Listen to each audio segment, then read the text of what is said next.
Welcome on back now, 6:45 in your Capital Watch. It's one of the biggest issues on the minds of Americans, the economy and the affordability of everything from groceries to buying a home. President Donald Trump in recent days has endorsed a number of proposals like limiting credit card interest rates, but will these ideas actually make a difference? Our Joe St. George explains why some ideas that sound good might have unintended consequences.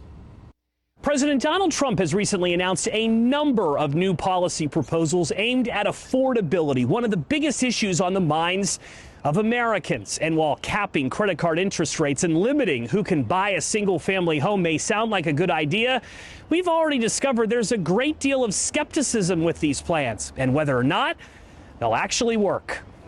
We're making America great again like never before. President Donald Trump in Michigan Tuesday, once again discussing his vision for an improved economy in the coming months. On social media, the president has been outlining a litany of new proposals as of late.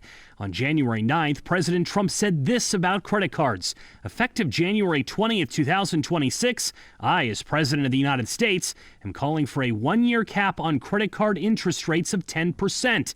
On January 7th, he said, I'm immediately taking steps to ban large institutional investors from buying more single-family homes, and I will be calling on Congress to codify it.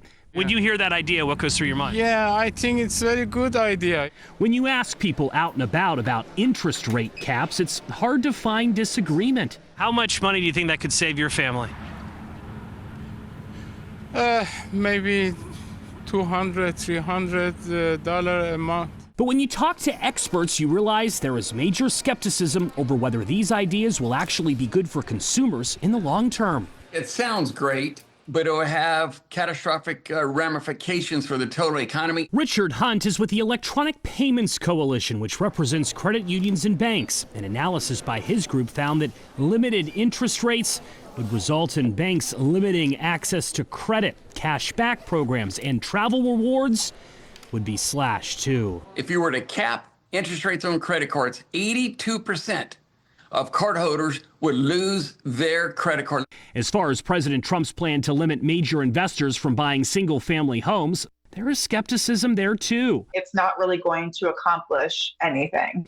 Daryl Fairweather is the chief economist at Redfin. She says large institutional investors make up only a small share of home buyers nationally and would likely be replaced by smaller investors should a large-scale ban occur.